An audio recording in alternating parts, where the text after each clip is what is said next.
to Thinking Outside the House. This is the podcast that explores the world of real estate beyond owning your first home. And today's show is an interview with Jeff Gregory. Jeff is a local homeowner, as we like to say, investor. He is a real estate agent, and he's also a managing broker and owner of a couple of realty executives offices, kind of out in the west and southwest suburbs. He is actually the agent when we were working with him to buy our house. He is the agent who encouraged me to first start thinking about becoming a real estate agent. And as I mentioned in the previous episode, I didn't really take it too seriously at first, but ended up being one of my motivations to consider it, one of my impetuses to consider it. He's always been just a really fabulous people person. He's great at building rapport and building relationships, and I think he has a talent. He may or may not admit it. I think he would of getting people to talk and open up and tell them what they're really thinking, that sort of thing. He's just very good at that. But anyway, as you'll find out, he has had investment properties, and for different reasons, his story about that's really funny to me. But for different reasons, he's gotten away from that. His main efforts now in the world of real estate beyond your first home is in running his brokerage or his offices at the brokerage. Very successful offices. He does a great job. Brings on agents all the time, and I know his office always does a lot of business. So certainly someone to listen to if you're looking to go that route. And without further ado, here's the interview with Jeff Gregory. Welcome back. This is Ed Kluchar with Thinking Outside the House. This is the podcast where we explore the world of real estate beyond your first home. Today I have the man who introduced me to the idea of being a real estate agent. He himself is an agent. He has a brokerage, and he's an investor. So we have a lot to learn today. Jeff Gregory, thanks for coming. Thanks for having me. Did I miss anything? Any highlights we should include in your real estate repertoire? God, I'm over 50, so the only highlights I have are my hair. So, no, I think that covers it from the real estate perspective. It is too bad it's audio only today. Thank goodness. I made sure to cover that with him before I got here, so thanks for no video. That's right. No problem at all. So the way we like to do this, just dive in and say, when did you buy your first home? I was 24. Okay. So whatever year that was, 1995. 1995. Okay.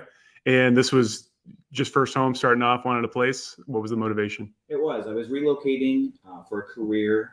It was a career move from South Bend, Indiana to the Kankakee County area. And so I was in with my last interview, and I brought a friend along with me, and I told her, your job is to go find me an apartment, and I'm going to try to lock in the job. And so it was about 2.5 hours. So I came out and she was there, and I said, I got the job. And she looked at me and said, you have no place to live. And we were talking, we went to lunch, and she said, I just didn't like any of the apartments. And so I went home thinking, what am I going to do? I was 24 years old, and a friend of mine said, well, why don't you think about buying a house? And it just never really even occurred to me, because I lived in an apartment. I liked it. I'm not handy. So when something was broken, you call a number, the guy shows up and fixes it, and you don't have to pay anything, right? So that was totally right for me. So I went back. This is, I don't want to say before the internet, because we had internet at work, but I mean, it was certainly before real estate on the internet, right? 1995. So I gave the realtor that I was working with a list of what I wanted, and she lined up 8 houses for us to look at. And the very first one she showed me, I said, that's it. And I remember her name's Karen Hertzberger. She's retired now. And she looked at me and she said, how old are you? And I said, 24. And she says, your mother would want you to look at more homes. And so we looked at the rest of them. We went to lunch, but she listened, right? I told her exactly what I wanted, and she listened. And it was the first house that she showed me. Fantastic. That I ended up buying for $99,500. Wow. Those days are gone. What would that house be worth now? Actually, I'm going to be selling it in this next year, most likely. So right around 200. Wow. What an investment. Right. Okay. That's not the house you live in? It is not. Okay. So you turned it into an investment property. I moved from Kankakee County to Joliet in, let's see, that would have been 2003. Okay. And I got into real estate, and the market was down there. So I actually was a little bit upside down. And so I decided to turn it into investment real estate. And so I spent the next 8 months looking for the perfect tenant, because I didn't know anybody. Right? And a friend of mine said, why don't you just find a tenant? And so I met this young man who was in a security profession, and he wanted to rent it. And he said, could I have a couple buddies move in with me?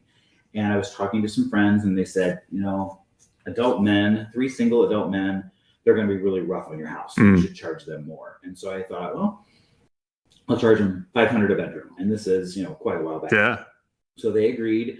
Again, I'm not in real estate at the time, so little did I know, looking back, the village of Bradley, where the house is located, had an ordinance that no more than 2 unrelated adults could live in a house. So really, unbeknownst to me, to all your listeners, if you're going to have investment real estate, learn your local ordinances. That's it. But they paid $1,500 a month, and they were tenants of mine for 3 or 4 years. Okay. Never any problems. They were handier than I am. Yeah.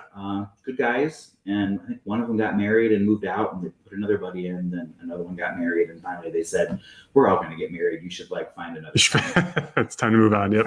So I did. So I found another tenant, and she was with me for years. And then she moved to the Joliet area, and then her adult daughter actually moved in. So it's been really only 3 tenants over. Oh wow. 18 years. That's amazing. Yeah, I'm thrilled. Yeah. So you were at the time in insurance? I was. Okay. I was. What was your role exactly at that point? Just insurance salesman, or? No, I was managing, let's see, our territory was Kankakee County to Wisconsin. Oh, wow. Indiana to maybe Interstate 39. So the northwestern, well, no, I guess it would be the northeastern quarter of Illinois. So okay. I was pretty much at the southernmost tip. So when I moved to Joliet, I'd gotten an offer to get into real estate, managing an office. And so I thought, that seemed more interesting than what I was doing. I was so tired of insurance, and I did mostly investments on my personal side of selling, but I managed mostly their insurance agents, and again, very much a necessity. Yeah. But it's just, I needed something different, and I knew several friends in real estate, and their jobs seemed a lot more exciting than mine. More glamorous, right? Yeah. Right. All the glamour. It's going into those foreclosed homes at 9 o'clock at night with no lights. It smells. It's cold. It's the smell. There's nothing like the smell. There's nothing like that. Okay, so let's see. So and that's about 2005, you said, or I get the date wrong? Let's see, 2003. 3. I'm sorry. Okay. When I moved up here, got into real estate. And you got right into managing an office. I did. A friend of mine, got to know her from my work in investments, and she owned a local real estate company. Okay. Her manager was in his middle of the late 60s, and her daughter was going to take over the company from her, and her daughter and I are the same age. And she said, you know what? She's like, I watch how you manage this process. And she said, most real estate companies from a management standpoint don't have people managing processes, right? They're only managing essentially emergencies. So something comes up in a transaction and they jump in. So she said, there's not a lot of training with new people coming in, helping them understand a process, right? And it's easier to manage, as you know, Ed, it's easier to manage activity than it is a result. Oh yeah. But so many people, not just real estate related, but so many people in general try to manage an outcome rather than managing a process. And you can, right? You can do it. It's just harder. Right. And so many things can happen that if you manage a process, each step is a little bit safer to manage than it is trying to manage an outcome. I think it's a little more, builds up morale a little better too, because you feel like you're actually producing things on the agent level versus being accountable for results and you're not totally sure how to get there. Sure. And it's, as having a team as well, you have a team as well. It's the team members being able to help you with the process. Right? Yeah. It's encouraging for them, and then you get to see their development and their excitement and enthusiasm too. So, and again, it's easy to overlook one small component of a real estate transaction as we get busy. Right. And of course, it has to be done. Doesn't matter how small of a part of the transaction it is. And if you forget something, again, any little item can slow things down for your client. So I certainly don't want that to happen. So, and I'm noticing as I get older, my tendency to forget what day it is happens more and more easily. So I don't want to trust my clients to that 51-year-old memory. So not at all. Yeah. It's exciting to work with people and see them being a part of it. And I have a client's sister who was part of my team, and she's super excited. And her mom made me the most amazing food for Christmas. This is why. These are the real perks. This is why I network. I want food. I want food. So anybody listening, we'll get your address on there. Shorewood, bring me food. Okay. So you're managing. Are you selling right away? Are you just you're there from a manager's perspective? Did you shift into selling? What happened? So she gave me a nice salary to help the folks, and then paid me based on their production. And so she said I could sell for good friends only. But she didn't want me. I didn't know anyone. It was non-compete, basically. So there really wasn't anything for me to do. I wasn't going to start marketing myself. So it was just process managing. And so I did get a referral from a dear friend in the insurance industry, and it was a good friend of hers. And so my very first sale was in Country Club Hills, Illinois. And it was a crazy thing. The floor plan was so unique and so quirky that the house that I ended up buying 6 months later in Joliet was the exact same floor plan, and I've never seen it since. Really? So a house in Country Club Hills and a house in Joliet that are exactly the same. Oh, that's amazing. And I bought the Joliet version. I've never seen it since. In almost 19 years of doing this, I've never seen it since. I'd love to know there's one in every town. Right? Just one. Right? There probably is. So you made that sale, and that whet your appetite a little bit? You were kind of like, maybe I should get into this more? I love selling. I knew that. But I mean, the opportunity that she gave me was for helping her folks and then recruiting new ones. Okay. So not too much. I guess it's like anyone else who's in a teaching role or a training role. You have to like what you're training, or at least have been good at it at some point. But still, working with somebody, teaching them how to do it, you're still doing it anyway, right? And you go out with new realtors and help them with showings and help them on listing appointments when they had a client wanting to sell a house. So you're still doing it, but there is something rewarding to helping someone else. And doing it directly. Sure. Yeah. So at what point, because I didn't say this in the intro, but you're a very high producing agent yourself. At what point did you get into production? It was about 2 years later. Okay. I decided it wasn't a fit for me at that firm, and a friend of mine was opening a realty executive's office right next door. And so he and his mother opened the firm, and my business partner and I at that point made the change. And then it was just the four of us. So it was fun. It was a small place. It's exciting too. Yeah, absolutely. And so, and we're good friends. And so we got along well, and it's nice to walk and come into work to people that you enjoy being with. And so that was a couple of years. And then they had a couple of substantially large sales. And I thought, I don't see myself buying a $100,000 car. Like, what am I going to do with, this money? And I thought, let's look at buying a real estate company. So interesting. Okay. Yeah. So I would think with realty executives, you can't have them too close together. So where was that one compared to where you're at? You're in West End of Joliet, Shorewood. So this one was on Springfield Avenue in Joliet, right by St. Joe Hospital. Okay. And there was one a little before that. I think it was still there in Shorewood. And then there was one in downtown Plainfield and one in Yorkville. So I purchased the franchise that had offices downtown Plainfield and downtown Yorkville. And a couple of years later, I bought out an independent company, real estate company in Shorewood. So my territory where I can have an office and no one else can goes from Larkin Avenue all the way out to Highway 47. Oh, wow. It goes up into Yorkville, and then all the way up through Yorkville, through like 111th Street in Naperville, down 59. So it's large, right? Yeah. But again, if one of my coworkers said, "Hey, I want to open my own realty executive's office," I mean, I don't care what they would want it. If I knew them, I would, if you want to put one in Oswego, put one there. Yeah. I mean, this business, you and I are competitors. That's the word people use, right? But it doesn't matter because I know what you are like to work with, and I know that you do a good job for your clients. And so if I have a person selling a house and you have a person wanting to buy the house, I can tell my people, hey, I know Ed, I know his work ethic. I know that he works with lenders and people in the industry that have integrity. And so it's all about working together and getting what's best for both our clients, right? So it doesn't matter where a territory is. It's, working with people that you trust and knowing that, working together, we can get our clients what they want. Yeah. That's truly been one of the biggest lessons I've learned is it's a huge space. You really there isn't a dominant agent who forces you out of a space. It's not like that at all. You see big names, but no whales that kind of leave no room for anyone else. There are people I think that think they're that. There are. That's true. It's kind of cute that they think that. But, I don't know, right?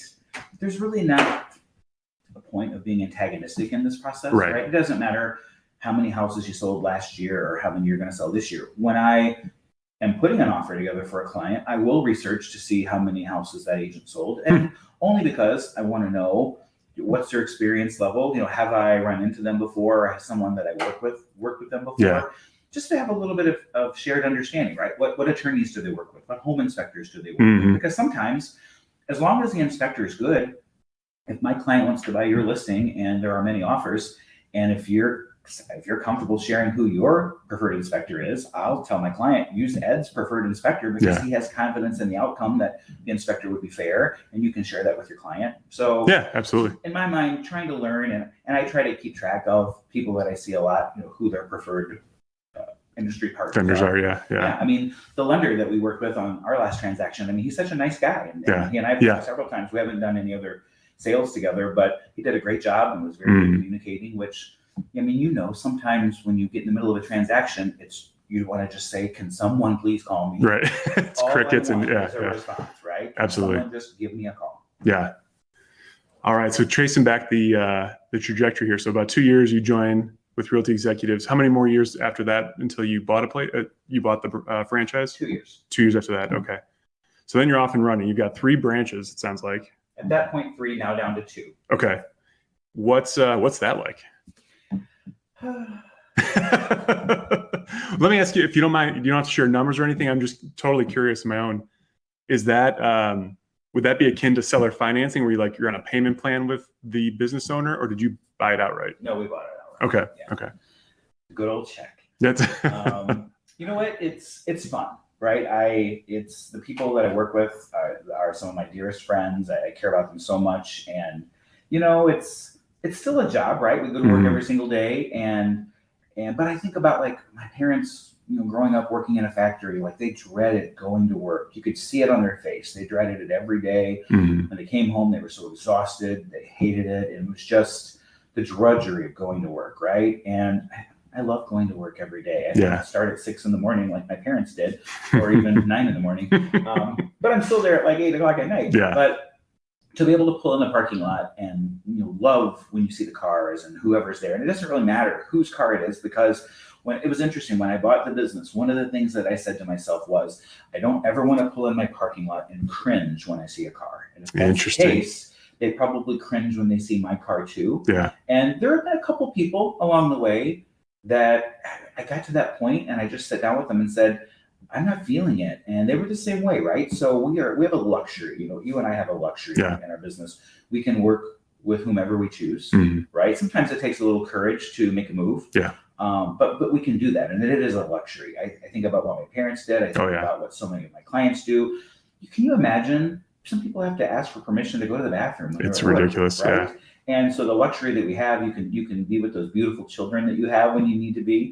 And so it's amazing. So yeah, just having the locations, and my headquarters is in Shorewood. My other office is in Yorkville, and 20 agents between the 2 locations, and 3 staff members to support them. So it's a great group of people. It's fun. And even people are like, how can you stand to get phone calls and text messages and on the weekends or when you want some time off? And it's like, when you care about the people you're around, you want them to call you when they need help. I would hate to think that somebody spent the whole weekend like panicked over something because they just were too afraid to text me. Right. Absolutely. So it's a great environment, and I know that you know that, and I know that you probably share a lot of those same feelings as well. Yeah, 100%. So dovetailing into this, you've already bought a house, turned it into an investment property. Have you done that again? Any other properties since up to 2005, 7, whatever that would be? Let's think about this. The second investment property was, I want to say 2004. And then I think the next one was either 2005, 2006. And then the last one that I bought was 2007. So I was up to 4 at the most. And when I started managing the real estate company and also selling, it felt like I needed to make a choice, right? Because even though 4 properties isn't that much to manage, but it's just one more thing in your brain. Yeah. And 2 of them were down in Kankakee County. 2 of them were in the Joliet area. Yeah. And I remember thinking to myself, do I want to, be in the real estate people business, or do I want to be in the real estate, building business, right? And having houses and things. And so I got rid of 2 of them, kept the other 2. They're both paid off, so that's a load off my brain. And it just, to me, it felt like for me, I needed to do one or the other. And I know many agents do both. And I don't know. I think if I were only selling, if I didn't own the brokerages, I think I probably would have continued, because my plan was just to buy 1 a year. But it was just a little much for me, and I didn't hire property managers. they didn't seem to be as prominent in that early 2000 stage as they are now. But I'm certain that they were around, but it never occurred to me, right? So, but there's so many opportunities in real estate, right, to decide what path you want to go. Oh yeah. So I'm kind of sticking to, I would say, probably 25, 30 hours a week I dedicate to managing the brokerage, and about the same 25, 30 hours a week I dedicate to selling. Okay. It's a lot of hours a week. So, I don't have many kids. But you enjoy it, right? I do, right? That's what every workaholic says, but I enjoy it. Yeah. Okay, so that's interesting. So then explain the process of acquiring those. I mean, it was just like, I should invest, therefore I will. I'll just pick up these properties. They were single families? They all single families. So there was, the second one I bought was a foreclosed property in Joliet. And I had, it was actually a client that I had that was purchasing a house from me. He was selling and purchasing, he was getting married, and he had 2 kids, late teens, like 17, 18 years old. And then she actually had a couple of kids. And so they were combining households. And one of the kids was like, nah, I don't want to live with them. And then one of the other kids was like, it was interesting because 2 sons on either side both said, we don't want to live in the Brady Bunch situation. And so they said, can you find a house for us? And we'll rent it. And so it was interesting that you find a tenant and then you find a house. So I said, sure, what do you guys want? And they're like, 2 bedrooms. It's totally fine. So I bought a small 2-bedroom as a HUD-owned home. Can't say HUD foreclosure, right? HUD-owned home. And really didn't need any updating, didn't need any work. So they lived in it for 3 or 4 years. And then they had a buddy that they wanted to move in with them. And he said, oh, he'll live in the basement. It's fine. I'm like, it's an unfinished basement. No one is living in it. And they were great tenants. I said, you know what? I'll just go find you a 3-bedroom home. Wow. And really? So to me, it was easier. The hardest thing for most people is to find a tenant that you have confidence in, right? And these guys were fantastic. So bought a house over in Ingles Park. Okay. Kept the 2-bedroom, bought another third. A third. And so they moved into the 3-bedroom, and just easygoing, easy to get along with. And a friend of mine, a friend of hers, took the 2-bedroom. And so the last one I bought was another one down in Kankakee County, because I had a friend who had a family that she knew that had been evicted, and they were living in a hotel. She knew the family. And I said, you know what? I already have one property down there. I'll get another one. So I bought another one down there for them. So it's interesting, right? Every house that I've ever had, except for the one that I lived in myself, I had the tenant before I had the house. That is very unique. Absolutely. So, but it's easy when you. And it pays to be your friend, it sounds like. The business is good, the money is there. Right? That's right. It's amazing. It's amazing. But, you think a lot about it, right? I have in one of my rental properties now, it's a 3-bedroom, but I have a young man who is served in the military and was in 2 terrible accidents and has post-traumatic stress disorder. He has so many issues, and he was actually homeless, living in his truck. Wow. And I got a phone call from one of my coworkers, and she said, did you know the Department of HUD has a program for homeless veterans that can go through the Section 8 voucher program? And I'm like, no, I didn't know that. She's like, well, I have someone. Do you have any of your houses that are available? And I said, sure. And she said, well, he has a voucher for a 2-bedroom. I'm like, this is a 3-bedroom. And so I met him. And the difference is maybe $300 a month, right? Yeah. And so I met him and thought, $300 a month, or a veteran who served our country, who's living in his truck, by the way, with his dog. His dog is with him in the truck. I'm like, you know what? I can make this work. $300 a month. Wow. And so awesome. He's been with me for, I want to say 6 years. Wow. And his dog is a pit bull. She's adorable. Yeah. A lot of people don't want animals, specifically, pits or dogs like that. And to me, I know how happy my dog makes me. He comes to work with me every day. So to me, you know what? If you're a homeless person and you're going through that much trouble to take care of an animal, that tells me a little bit about you. Yeah.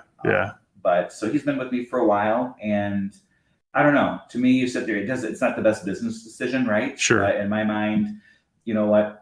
I've been pretty fortunate in the money situation. So in my mind, just to know that somebody like that who has sacrificed more than I ever will for our country has a place to live, I can live with a little bit less rent. That's amazing. Wow. What's your dog's name again? Billy. I've met Billy. That's You have. That's a lot of kissing. That's right. That's right. Okay. So So that kind of was a limited part of your investment strategy, or you're kind of, exploring the world of real estate, but you referred to so many paths in real estate that one can pursue. Anything else that I'm not aware of other than the brokerage and the investment property? That's what I'm aware of. You didn't start a mortgage company or a title company or anything? You know what? I have so many good partners. That's a great question. I have so many good partners in the industry. And to me, I don't know. I know that there are certainly ways that you can do that. It makes more sense to me to let the experts do their thing. Yeah. Right? And I know a lot of people have asked me and commented, sometimes jokingly, about, how much, do you get if I use your mortgage broker or whatever? And I'm like, I think like once every 2 or 3 years, he and I will go out to lunch. Yeah. We love biscuits and gravy as an appetizer. So it's hilarious. But it's worth it to me just to know I have someone in the process that I trust who's not going to take advantage of my clients. Right. But I totally get it, right? Because I am pretty rabid about people working with people that I know, because I know they're good. Yeah. So I can absolutely see how there might be a feeling that just getting something out of this, because otherwise why would he care so much? And yeah. I guess we all have to do a better job communicating. This is why I care, that you use a home inspector that at least I know, or that has a good reputation, because I want you to have a good outcome. I want this to be, I don't care if the report is limits damage. I want to know it's true, right? I want to know that this guy looked at this house and if there's 30 or 40 things wrong with it, all of those made it from his eyes to a piece of paper, so that you can decide as a buyer, is it worth buying this house? Yeah. I don't care. I don't want anyone to be hired that's going to overlook stuff or look the other way, because that makes me look bad. I refer to 100%. Yeah. And the same thing with lenders, right? I want to have lenders that, again, the process is seamless. Their team is as good as they are. Sometimes their team is better, right? That's why we hire people. We want to hire people better than us. But it just matters. And so many times people are like, oh, no, I banked at such and such bank for years. I want to use them. And I always say, look, here's the deal. I'm not going to talk about a person, but I'll talk about an institution. Sure. If you're so big that I can't make a phone call and in 2 or 3 minutes, they can't find out who I'm supposed to talk to, you're at the wrong place. Yeah. So it's not the whole too big to fail. It's just sometimes too big to function. There you go. But again, there are banks that I have, big banks that I have some great contacts in, that I say, hey, if you're going to work with this bank, this is the one person you should use. Yeah. Because they kind of have the process down. They're on top of it. Yeah. Yeah. Let me ask you, if you don't mind segueing from that, some of my my go-to questions here. What is, you kind of indicated this sort of charitable, this is an easy one first. But you wouldn't put it this way, but this charitable act toward this veteran, which is fantastic. I think people love to hear that. What's a client or another situation you've been in where you would have done the work for free, the deal for free? There's a young couple that I was referred to by a credit union, maybe a little over a year ago. Young couple, 19 years old. I didn't know it at the time, but found out during the looking that they were pregnant, and they knew, but they weren't telling anybody during the process, right? Yeah. And so actually they were referred to me to rent something, but at what they were looking for, they had a great down payment, great credit scores. And I said to them, there are pros and cons of renting and pros and cons of purchasing, but you might be in a position that purchasing might make more sense, especially having a baby. Both worked full-time, both full-time students. The family was supportive, but I think it was maybe at the 6-month mark when I said, what do you guys have going on, like baby stuff or whatever? And I can't remember what exactly she told me, but 2 or 3 things. And I'm sitting here thinking, I don't have a kid, but I think at this point they should have more stuff than that. So we had already closed. And so what I had decided was, I'm just going to tap into the resources that I have. We're just going to see how much stuff we can get this couple for this baby. Wow. And so it was crazy. I had so many people, and so many people are smarter than me, because they get, if this baby's going to be born in June, you want to have clothes and things from a baby born in June so you can kind of match up seasons. I don't get this. I'm thinking, what's it matter? But so many people say, oh, well, when is she due? And I'm like, oh, that's why it matters. So there must have been, my office, I would say, looked like Toys R Us, or Babies R Us, but no, there was so much more than that. Probably 1,500 articles of clothing, car seats and playpens and strollers, and it was crazy. It was absolutely crazy. Yeah. And it was just, you know what I mean? We're in a position that we can network with people who are amazing and who are loving and who are kind, and some people who never even have kids are saying, $100 gift cards and brand new things that are going on, and have Amazon deliveries, even after. So I said to them, the only catch is I want to be able to do a Facebook Live video, because I want the world to see like how great you are and how excited you are, and I don't want you to have to meet these people, because there is that uncomfortableness with like saying, oh my gosh, thanks for giving me all this stuff. Now I'm embarrassed. But I'm like, at least they can meet you through Facebook and see how excited and appreciative you are. And they're just amazing. Right? Yeah. And so, I'm always giving pictures and things of the little guy. And so they're totally one. That was kind of my way of returning it to them, because you think about where we are financially with our lives, and this couple needs money a heck of a lot more than what I do. Sure. And so, but there was probably $7,000 or $8,000 worth of stuff. Wow. Jeez. And I thought, you know what, if a couple has to go into credit card debt, they've got a house, 800 credit scores for both of them when they bought. Yeah. And here's a couple doing it right. And again, they want to keep that little baby, and he's adorable and he's beautiful. And, you hate to think that money makes you make different decisions. Right. Yeah. And so at least if the money's taken care of, that's one less item of stress. Right. And not a lot of young couples that have babies, I think, can have that little of financial stress, right? Now, correct. I don't know how many, they must have had 60 boxes of diapers. So not sure how long they last. I'm not sure how long they last. Me neither. And I've never changed a diaper. But she said they had enough clothing until the little guy was 4 years old. Jeez. Honestly. So of course they're going to buy stuff, but no thought that you don't have to. That's amazing. So, just every now and then you look for special people, right? Yeah. That need a little bit of help, but really don't ask for it. Yeah. And when you look and you see, you know what, that's somebody, and people they didn't even know. I asked if I could share a little bit of their story on Facebook. And again, I don't know that we had any common friends, so probably it wouldn't have embarrassed them. I didn't mention their names, but I told the situation or whatever. Yeah.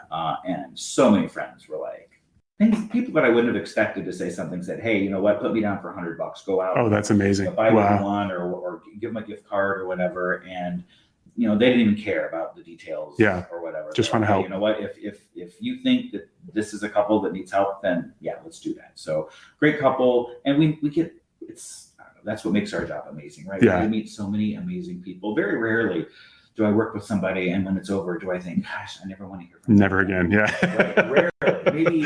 Maybe once every 3 or 4 years. Yeah. Yeah. And that's rare. But again, it's a stressful time, even when you're not 19 and pregnant. Right. Doing what we're doing, we're seeing people at possibly their most stressed. Yeah. And how many times do we see people going through the process that are either also planning a wedding or they have other family tragedies or whatever they're dealing with, and we're having to manage, they're having to manage both. Correct. Right. It's hard enough to buy a house when everything else is like in order, right? Yeah. But relocating from a different state to here is amazing. Yeah. Last year, a person that I sold the house to had never seen it in person. Yeah. Did everything Isn't that funny? Video. Yeah. Like, I can't buy a pair of shoes. I got to try them on. That's right. Right. I've got to try them.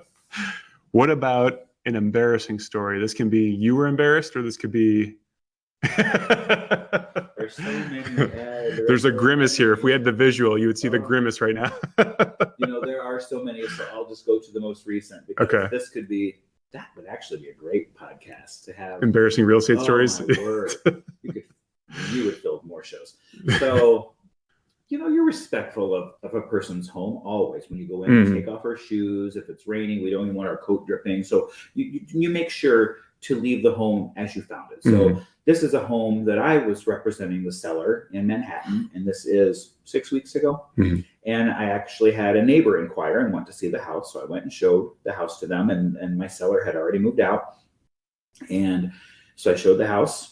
And I don't know what I had for lunch, but about halfway through the showing, it felt like someone was stabbing me in the stomach with a knife. And I'm kind of like leaning over a little bit, hoping they don't notice. Of course they notice, because I have this like look of pain, right? And so I'm kind of wriggling and writhing around, trying to find a position that doesn't hurt.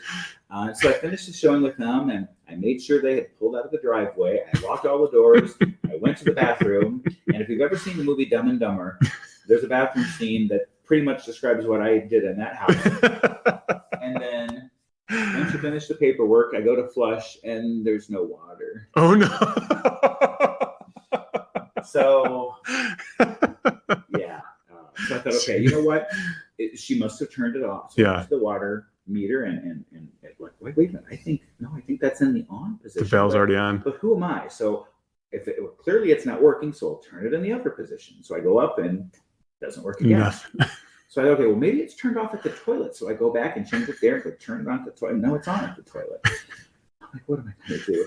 So I go to Burkett's grocery store in Manhattan, Illinois, and get 5 gallons of water and fill the tank and flush it. And so on the day of closing, she's in my office, separate from the buyers. And so I close my door and I said, Mary Lou, I have to tell you something. She was crying. She was laughing so hard. She's like, Jeff, why didn't you call me? I told you how to turn the water on. I said, I'm barely able to tell you the story now. And this is weeks after it happened. So yeah, there are so many embarrassing Oh, that's stories. a good one, though. How frequent are those for you? Every couple of months, or is it? No, thankfully. I went into the wrong house. Oh, yeah, I've done that. Yeah. This was in Lockport. The agent told me there's no sign. So I have my client with me. It's, dusk. Yeah. But, so I go in the house and I open up the door. I'm like, hello. And people are sitting on the couch and I bring my client in and the guy's like, can I help you with something? And I said, yeah, we're here to see the house. He said, for what? And I said, she'd like to buy it. He said, well, that's great, but it's not for sale. And I looked at him and I looked at my client and they were very friendly. Yeah. And I was like, oh, then we should leave. And he said something like that'd be a good idea, but he handled it much better than I would have handled this coming in my house. Honestly, trying to buy it for me. Walked in and he didn't even flinch, didn't even move. You think of all the terrible things that could have happened. Right. There could have been a great big dog there. Probably the most embarrassing story for someone else, but my client, she appreciated it. She had to enjoy it. I can't say that I didn't. We're showing a duplex in Joliet. This is 12 or 13 years ago. The lady was middle 60s. Uh-huh. And so we go in the house. It's a 2-story duplex with a basement. So we look at the main floor. We look at the basement. We come upstairs. We're going upstairs. We didn't hear anything. And we get to the head of the stairs. And to our right, coming from what we realize is the bathroom, is this very muscular, very naked man who had just showered. He walks by, closed the door, and this is a direct quote. My client looked at me and said, if he goes with the house, I'll take it. To which I said, you'll have to stand in line. So he was renting the house from his uncle, didn't know we were coming. Oh my gosh. And my wonderful client looked at him and said, honey, you have nothing to apologize for. But, you feel so bad. I mean, sometimes, you catch people, they don't know we're coming. They're making dinner. They've just put their kids to bed, and you feel legitimately awful. Yeah. You've interrupted their life. Neither of us felt awful for interrupting him. He handled it really well. I kept trying to show the house again, but he was didn't plan that. It did. Well, that's why the visual's out. So that's right. Or student audio. If you're suddenly unable to be a real estate agent for whatever reason, what would you do? What would be your new career? I would say probably something on the lending side. I'm good friends with the lender that I've worked with for years, and I enjoy the numbers part of it, which is not, I guess, typical. Most in our industry seem to not be able to handle numbers, which is crazy to me, Yeah. right? Yeah. Right.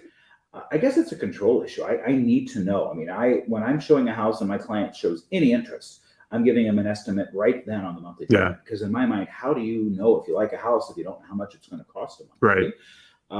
So I would say something definitely in the lending side. But I can't ever see leaving the industry. At some point, we'll retire because that's what we do. But I would say something either on the lending side, probably nothing on the title side. That's just a little too tedious, I think, for me. And the people in that part of the industry just give them so much respect because it's such an important part, and to make sure the ownership chain is not broken and all that research needs to be done. But I would say that's probably not a good fit for me. So most likely the lending side, I would say. Okay, makes sense. Offhanded comment: do you have any crypto? I do not. Okay, no interest. I do not. But I know. Just curious. I know a little bit of interest. Yeah. But none. No, we own some too. Okay. In brief, the thing that I found really interesting is that you can basically purchase the crypto, hold it in a certain kind of account, and it earns interest that kills just about every other kind of investment. Interesting. Just about, not real estate though. Sure. So that's where it's going to go eventually. Sure. Somebody just bought their house and they're like, okay, it's time for me to get into this world of real estate beyond my first home. Agent first, or should they invest first? Great question. You know what?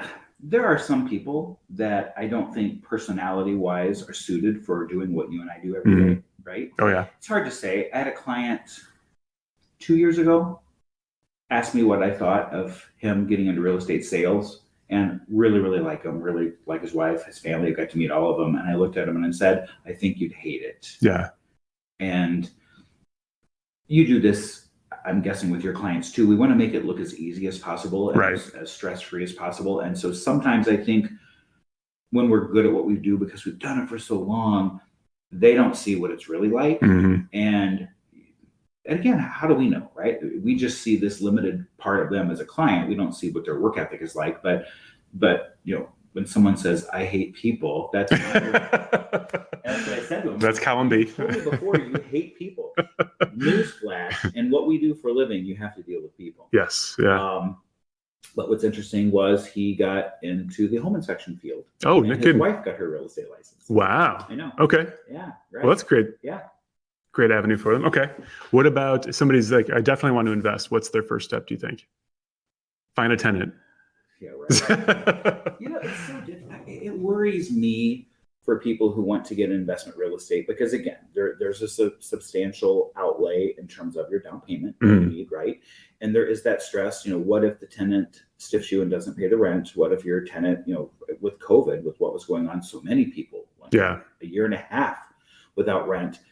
Can you do that? Can you make that payment? And this most people in today's world will tell you they struggle to make their own payments, right? And now you have this extra payment that in your mind you think somebody else is going to pay, but now guess what? For 1 month, for 2 months, for 6 months, for 12 months, now you're making another mortgage payment, taxes and probably not utilities, but no help. Yeah, it's scary, right? So the younger they are, this is a terrible ageist thing to say, but the younger they are, the more I encourage them to take a little bit more time and think about it. Sure. I have seen a couple of people recently, and I'm working with one group of them now that are wanting to do this with friends. Sure. And saying, hey, you know what? Let's each put in $5,000 and own this together and start an LLC and all business majors, all at a local school, and I know them really well. And it's interesting, right? Yeah. I have to hand it to people, and this is what all old people say, right? That 30 years ago, people our age didn't think that way. Right. At the age they are now. So I love that they're thinking that way and trying to figure out ways to be better than we were when we were their age. That's really, really exciting. Yeah, absolutely. So,